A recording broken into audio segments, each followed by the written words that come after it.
Welcome to Animal Encounters. Today, we're covering 7 cases in which people were attacked by crocodiles. From a wildlife photographer who was exploring the mangroves while her boat was being repaired, only to be attacked by an American crocodile, to a community midwife who traveled village to village on foot, caught by a Nile crocodile after her usual bridge was closed for repairs, and she was forced onto a narrow path along the riverbank.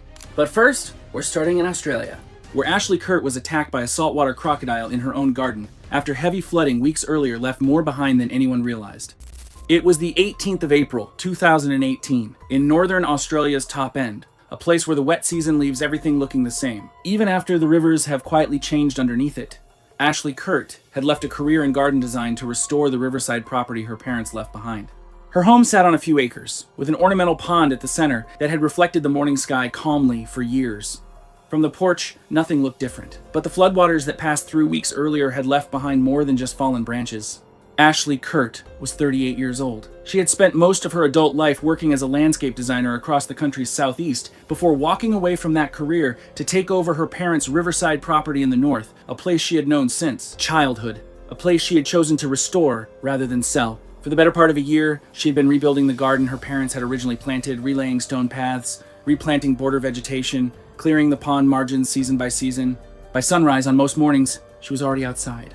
Heavy flooding several weeks before her death had created a temporary hydrological connection between the ornamental pond and a narrow tidal creek that ran behind the property's rear reed bed. That connection was not visible from the surface. The pond looked the same as it always had. Water lilies had spread across nearly half of it that spring, thick enough to hide almost any disturbance moving beneath them. Nothing marked the change. Saltwater crocodiles are the largest living reptiles on Earth. Mature males regularly exceed 15 feet in length and 1,000 pounds in weight. They are not migratory in the conventional sense, but significant flooding events move them laterally across the landscape through drainage channels, paddock depressions, and temporary waterways into areas where they do not normally occur.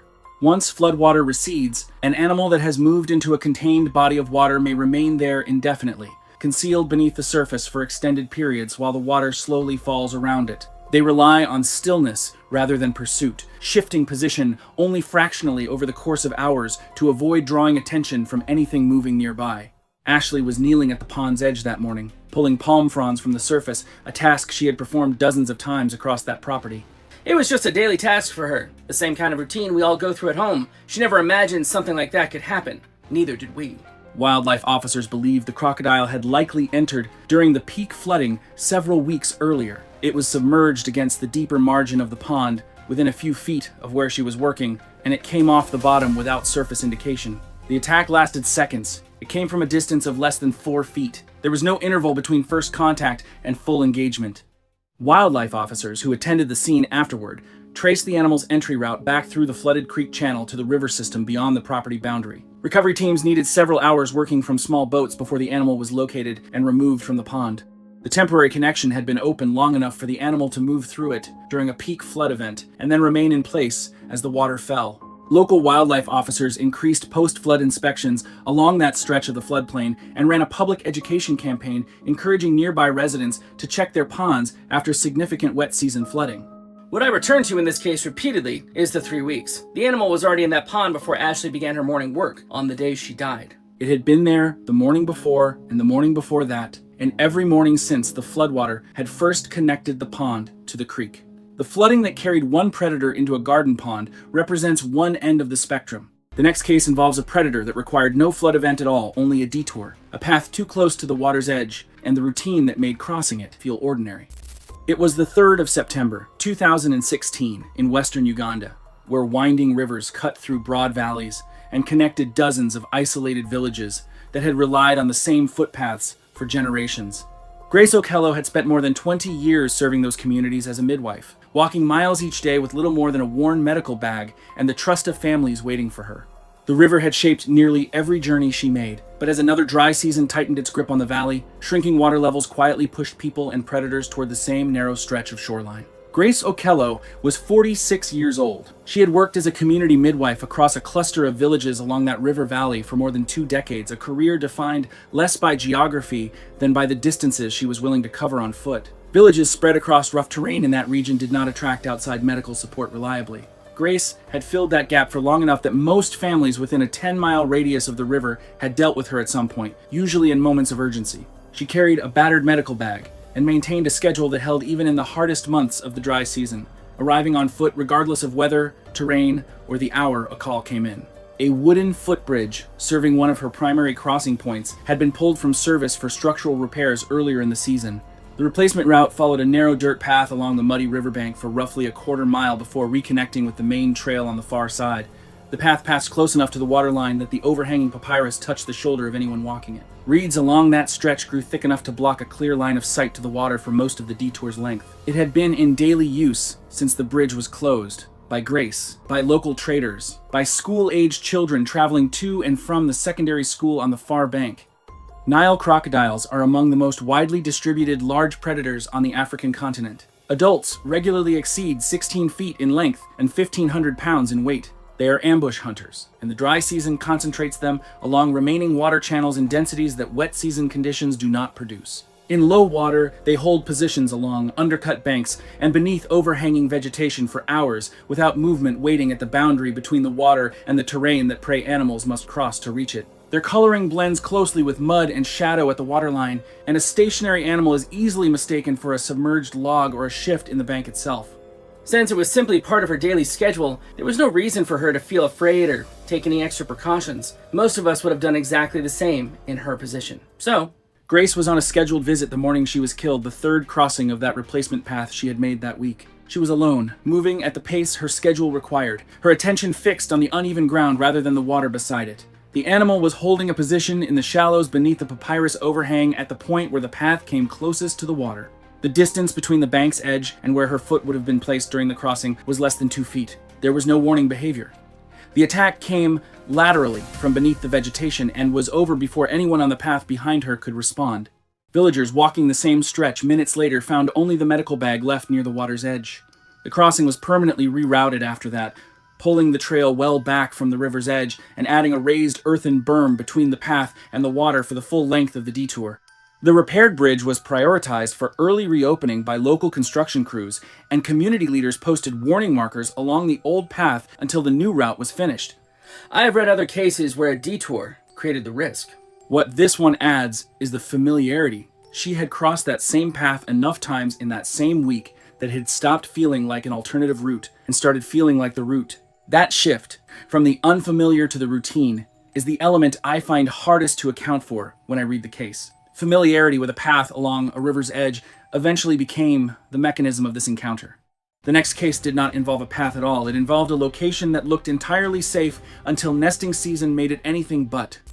It was the 27th of July, 2018, along the mangrove coastline of southern Florida, where tides reshape the land twice a day and channels vanish beneath tangled roots. Honey Pierce had spent years building a name as a wildlife photographer, chasing rare animals in the wild. She trusted her guides and understood the risks of remote places. What she couldn't see that morning was that nesting season had made one shoreline territory that wasn't hers to enter. Honey Pierce was 31 years old. She had built a career in freelance wildlife photography before most photographers her age had established any career at all. She specialized in coastal bird species and had developed a particular focus on inaccessible nesting colonies. The kinds of locations that required a boat, a guide, and a tide window that closed faster than most people expected. She had a portfolio of publication credits that reflected years of fieldwork across the Gulf Coast and Caribbean. She booked private excursions with independent operators, traveled light, and had a professional reputation for staying in position in conditions that drove other photographers back to the vessel. She had joined a small private group on a hired boat, a local independent operator who ran low-volume guided access trips into the mangrove interior. Engine trouble at the staging point delayed departure for just over an hour beyond the planned window. The group remained on shore while the operator worked through the repair, and the tide continued dropping, exposing more of the root system and the narrow bands of mud between it. American crocodiles are among the least aggressive crocodilian species, far less prone to charging people than Nile or saltwater crocodiles, and fatal attacks tied to nest defense are extremely rare. But during nesting season, that behavioral profile does shift in specific and documented ways. Females construct and actively defend nest sites from late spring through early summer. They monitor the immediate area around a nest with elevated alertness, and when an intrusion is perceived, typically escalate through hissing and an open mouth threat display before rushing a warning sequence that can end in a charge covering 20 feet in under 2 seconds. The nests are not marked, are not visible from more than a few feet, and are often positioned at the base of root systems that create concealment in multiple directions. A nesting female will typically remain within a short distance of the site, rather than retreating toward open water when disturbed. As a wildlife photographer, it was her bread and butter. She likely already knew what kind of danger could be waiting for, and today became that day for her. While the boat was being repaired, Honey moved along the shoreline at the staging area's edge, working angles on bird activity in the adjacent root system. The light was better than it had been all morning, and the birds were active low in the canopy, close enough to the ground to justify the closer approach.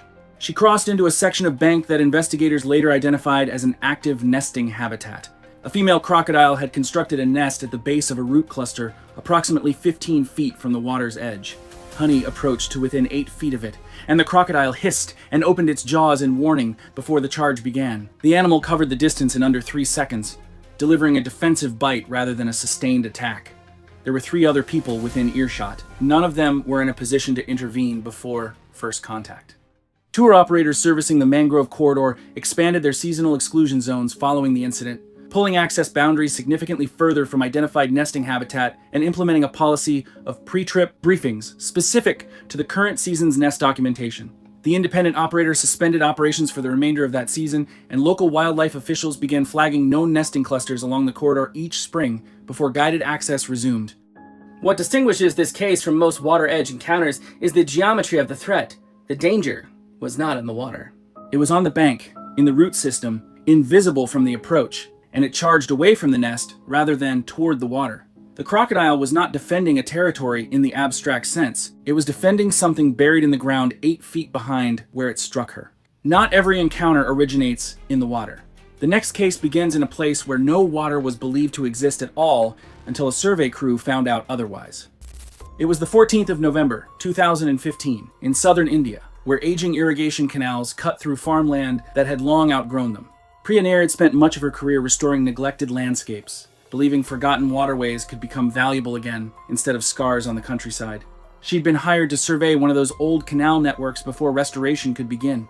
What looked like just another abandoned stretch of infrastructure had already become home to something with no intention of leaving. Priya Nair was 34 years old. She had spent the first decade of her career working for private landscape architecture firms in urban centers, before transitioning into independent contract work focused on ecological restoration projects. At the time of her death, she was managing a survey for a regional wetland restoration initiative, an effort to reconnect degraded farmland with its original drainage patterns by identifying and rehabilitating stretches of the old canal network that still held viable hydrology. It was detailed, iterative fieldwork, carried out section by section over months, with each stretch of canal logged, photographed, and cross-referenced against old irrigation maps. She worked alongside a small team of surveyors but conducted inspection walks independently as the project's lead assessor. Local workers associated with the restoration project had reported a particular stretch of the old canal as having been dry for several months. No formal verification had been carried out. The canal in that section was not on the priority inspection list because it was understood to be inactive and its walls had crumbled enough in places that most of the team assumed any residual water would have drained out long ago through the gaps.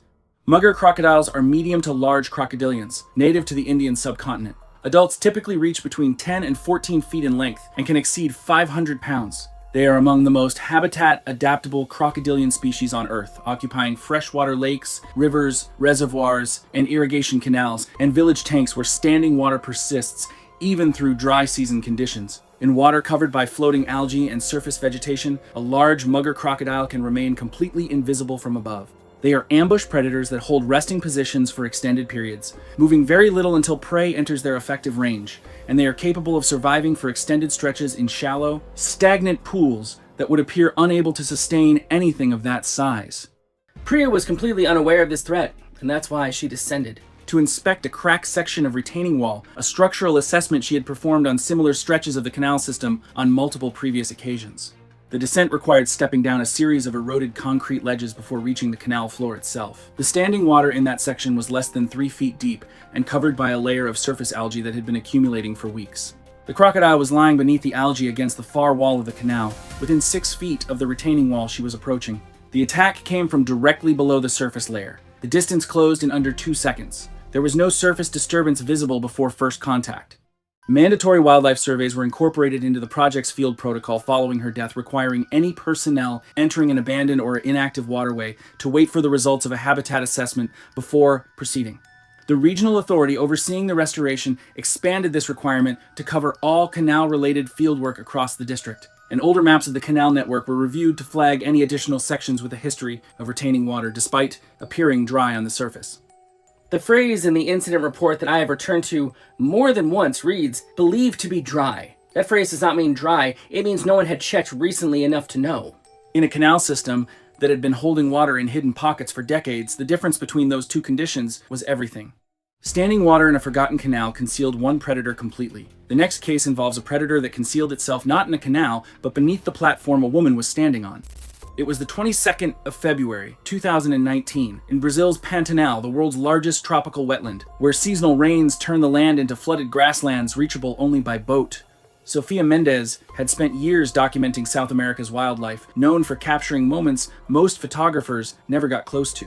She'd been to the Pantanal countless times, but this trip centered on a floating platform local guides swore by one of the best spots to watch birds gather in the rainy season. It was one of the best places to watch wildlife. It just wasn't the only thing watching. Sofia Mendes was 42 years old. She had spent most of her career running a regional travel magazine based in Sao Paulo before shifting, in her mid-30s, to independent documentary work focused on South American wildlife corridors. Bird life in the Pantanal had become a particular focus. She had made the trip into the wetland 4 times in the previous 5 years, always during the rainy season, always with a camera system more suited to a professional production than a recreational outing. She had arranged access to a privately operated floating platform through a contact in the local guide network and had arrived without a formal group, traveling with a single hired boatman who knew the channel system. Heavy rain in the days before her arrival had left several of the platforms partially submerged. The decking sat at the waterline, or just below it in places, leaving only a few inches of clearance between the surface of the water and the boards underfoot.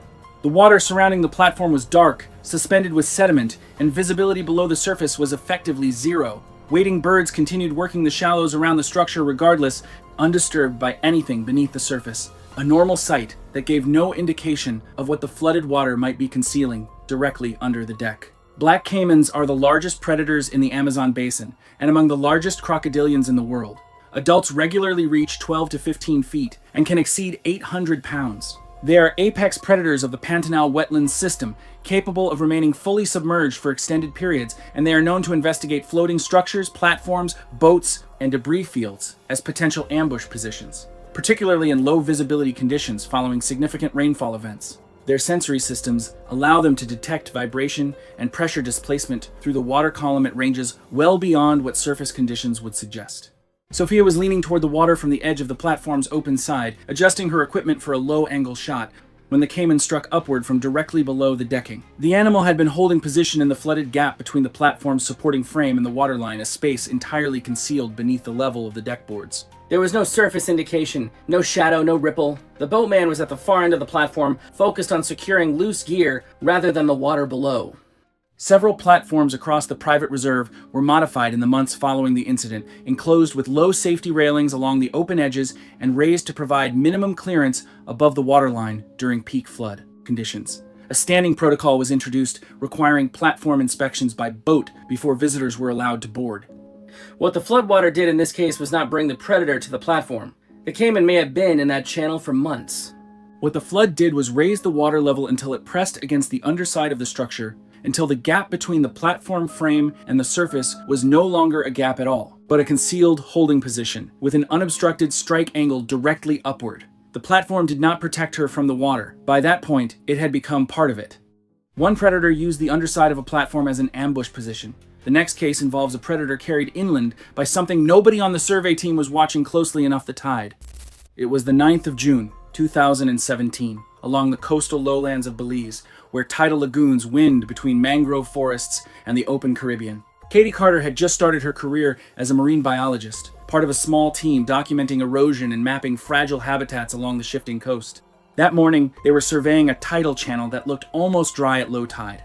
But along that coast, the sea never stayed away for long, and neither did everything that moved with it. Katie Carter was 29 years old, She had completed her graduate studies in marine biology 18 months before her death, finishing with a thesis on coastal sediment dynamics in tidal lagoon systems. The fieldwork position she had taken with a small private conservation group was her first formal employment after graduate school, a 2-season contract covering habitat documentation along a section of the Belizean coast that had not been formally surveyed in several years. She was systematic, detail-oriented in the field, and worked well ahead of her project benchmarks, often volunteering to take the more time-consuming measurements so the rest of the team could move on to the next site.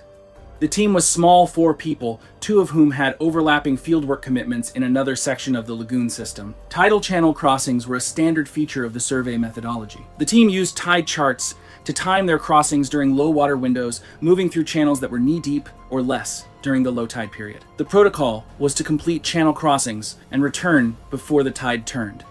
That morning's chart had predicted close to an hour of additional working time before the water was expected to rise past the safe threshold for wading. American crocodiles in coastal tidal systems do not hold fixed positions the way riverine crocodilians tend to. They move with tidal flow, traveling inland through channels as water rises and returning seaward as it recedes. In low visibility tidal water carrying suspended sediment and organic material, a moving crocodile is not detectable from the surface. Adults in coastal Belize regularly reach 11 to 13 feet and 600 pounds or more. Their movement through tidal channels is continuous and purposeful, driven entirely by the water's direction, not by the presence or absence of human activity in the immediate area, and a rising tide can carry one well beyond its usual daytime range within minutes. Katie had moved a short distance from the rest of the team to complete a measurement at the far end of a channel section. The tide had turned earlier than the schedule accounted for, not dramatically, but enough that the channel she was standing in had risen from ankle deep to mid-thigh in the time since the team had last crossed it. She continued working, finishing the measurement, the rising water drawing no particular concern since minor timing discrepancies with the tide charts were not unusual for that stretch of coast. The crocodile was moving inland with the incoming tide when it reached the section of the channel where she was working. The attack occurred in water that had been dry ground less than 40 minutes earlier. There was no prior surface indication of the animal's presence in that channel. The rest of the team, working several dozen yards away, heard the disturbance before they saw anything and reached the site only after the water had gone still again. New safety procedures were implemented for all tidal fieldwork following the incident, requiring a dedicated observer to monitor water levels continuously during any channel-based survey work, with a standing instruction to move all personnel to elevated ground at the first sign of tidal advance. The private conservation group also revised its crossing protocols to require a 2-person minimum at any channel entry point, and tide charts were cross-checked against real-time water gauges before each survey day going forward. The tide defines the risk in a tidal system, but the risk moves with it, and the animal in this case was not waiting for Emily.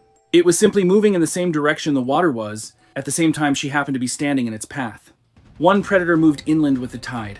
The final case begins before sunrise, after a night of flooding, on a dock that looked no different from any other morning until it did. It was the 30th of January, 2021, along South Africa's Limpopo River, where small riverside lodges let visitors take in the region's wildlife from the water. Jesse Whitmore had spent nearly a decade building one of those lodges into a thriving family business. Every morning started the same way, a walk down to the floating docks before sunrise, checking that everything was ready before guests boarded. Overnight rain had pushed the river past its banks, dragging debris downstream. By morning, the docks looked like they always did after a storm. What the flood left behind was another story. Jessie Whitmore was 51 years old. She and her husband had purchased the lodge property 9 years before her death and built its operations from a single boat and a 2-room structure into a functioning riverside accommodation with a small, permanent staff.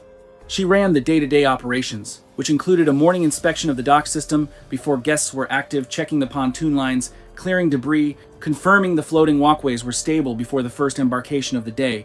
It was not a task she delegated. In 9 years of operation, she had cleared debris from those docks after every significant rain event, and the river had flooded enough times that the task had become as automatic as any other part of the morning routine. Overnight flooding had pushed the river well above its normal level. The debris accumulation against the dock's upstream face was heavier than usual, and the waterline sat high enough against the pontoon barrels that the gap between the walkway decking and the water surface was significantly narrower than it was under normal conditions. Visibility in the river that morning was near zero brown floodwater carrying suspended sediment from well upstream, moving with a current that obscured anything below the first few inches of the surface. This is what made this story so complex. Jessie could not even imagine what was waiting for her beneath the river.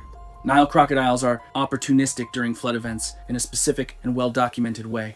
Rising water moves them out of their normal river channels and into adjacent flooded terrain drainage systems and river infrastructure, including dock and marina structures. In turbid, high-volume floodwater, large crocodiles can hold positions against floating structures and submerged obstacles without any surface indication of their presence. Adults in river systems of northeastern South Africa regularly reach 14 to 16 feet in length and over 1,000 pounds. Their integumentary sensory organs, clustered around the jaws, detect displacement and pressure changes in the water, meaning footfall on a floating dock directly above them registers as a detectable event before any visual confirmation becomes possible. A large crocodile had moved into the dock area during the flood peak overnight, holding position in the narrow space between the pontoons and the walkway decking, concealed beneath the debris that had collected against the upstream face of the structure. Jesse stepped out onto the dock before dawn to begin the debris clearance. The animal surged upward through the narrow gap beside the walkway at the point where she stepped closest to the debris accumulation less than 3 feet from the water's edge. Lodge staff reached the dock within minutes. There was no interval in which intervention was possible.